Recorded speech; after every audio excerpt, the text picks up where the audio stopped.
This is the story of Elijah and the prophets of Baal. This is the story of Israel turning from the God who helps them, but God never giving up on Israel and showing them his help. I want to pull out a few things that I observe from this story that I hope will be helpful. I love the simplicity of Elijah's message.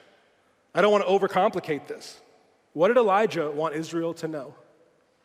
That the Lord is God and that he's turning their hearts back to him. What is it God would want us to know? Can we just listen to the message Elijah said? The Lord is God, and he's turning our hearts back to him. First thing I notice is this. People are prone to wander. People are led to wander. Be careful of both. My friend Josh Scheel, your friend too, our friend Josh, he likes to remind people, he says, we don't drift into being more like Jesus. In 1758, anybody alive? No, okay. 1758, 22-year-old Robert Robinson would pen these lyrics in the now famous hymn, Come Thou Fount of Every Blessing. When something was written a long time ago, you say that those words were penned instead of written because people are intuitively fancy like that. He wrote these words, though. Come thou fount of every blessing. Oh, to grace, how great a debtor. Daily I'm constrained to be. Let thy goodness like a fetter bind thy wandering heart to thee. Prone to wander, Lord, I feel it. Prone to leave the God I love. Here's my heart, oh, take and seal it. Seal it for thy courts above. This lyric still resonates with me. 22 years old, Robert Robinson writes this. And it still is a way to say to my heart, you wander. In scriptures, we can see warnings all over about going astray. Don't go astray. And not about being led astray. Don't be led astray. We need to look out for both things. And so as I was reading this and as I was thinking about this, some verses popped in my head. I want to jump into them just to look at some of the stuff that after Jesus, we see this also still being reminded to us. Don't stray. Don't be led astray. Hebrews chapter 1. In the past, God spoke to our ancestors through the prophets at many times and in various ways, but in these last days, he has spoken to us by his Son, whom he appointed heir of all things, and through whom also he made the universe.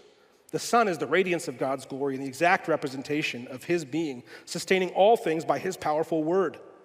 After he had provided purification for sins, he sat down at the right hand of the majesty in heaven. So he became as much superior to the angels as the name he has inherited is superior to theirs. And then chapter 2, verse 1. We must pay most careful attention, therefore, to what we have heard, so that we do not drift away. The author of Hebrews reminds us who Christ is, the creator of the universe, the one who sits on the throne above all. And then he says this, be careful not to be led astray. Remember what you've been taught. Remember these things. In the book of James, in chapter 1, he says, when you're tempted, no one should say, God's tempting me, for God can't be tempted by evil, nor does he tempt anyone. But each person is tempted when they're dragged away by their own evil desire and enticed. Then after desire has conceived, it gives birth to sin, and sin, when it's full grown, gives birth to death. Prone to wander. So he says, be careful. Later on in the book of Hebrews, in 13 verse 7, says, remember your leaders who spoke the word of God to you. Consider the outcome of their way of life and imitate their faith. Jesus Christ is the same yesterday and today and forever. Do not be carried away by all kinds of strange teachings. It's good for our hearts to be strengthened by grace, not by eating ceremonial foods, which is of no benefit to those who do so. So he says, there's weird teachings out there. There are leaders who are trying to say weird things that are not going to be helpful to you as you try to follow God. Beware of this. Don't be carried away. Don't be led away. Don't be led to wander by these teachings. Elijah's hope was for Israel to turn their hearts back to God. What does that mean for something to have your heart?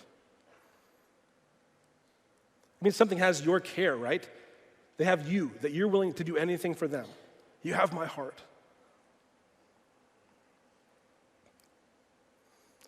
Is it possible you've moved away from God? Is it possible you're living your life for someone or something else? What do we do? What do we do when that happens? listen to what Elijah said. Turn your heart back to him. Turn your heart back to God.